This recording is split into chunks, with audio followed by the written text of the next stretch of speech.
Let's just go to the markets. They too were awaiting that Reserve Bank decision, and it changed. The ASX 200, as you can see, went back above 7,000, up by some 0.5% today, led by the big banks. We'll get to those shortly. There was also a sharp rebound in some of the tech-based stocks that have been smashed over the past 3 weeks. The standout, or one of them at least, the buy now, pay later company Zip. It jumped by more than 4%, almost 5%, in fact, at the close. Now, Zip is in merger discussions with its rival Sezzle, which saw its shares jump today by some 3.6%. It was up much higher earlier on after fourth quarter sales jumped 75% yesterday. There are also healthy gains today from tech stocks, including Appen. You can see here up some 8%. And also Boral. Now, this is a good story. It returned $3 billion to shareholders after selling off assets.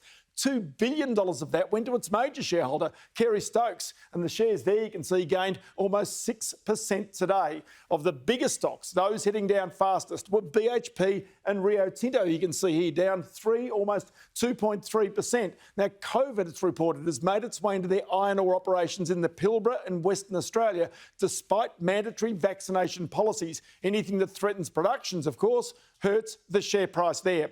Now, there's one group of companies that we should touch on as we talk interest rates, and that is the banks. Westpac today announced an analyst and media briefing with its Chief Executive Peter King and CFO Michael Rowland this Thursday with a third quarter update. Now, the news, as I understand it, will be extremely poor and will follow on from its full year results last year, which highlighted squeezed margins on mortgages as it seeks to maintain market share. The other bank under similar pressure is ANZ.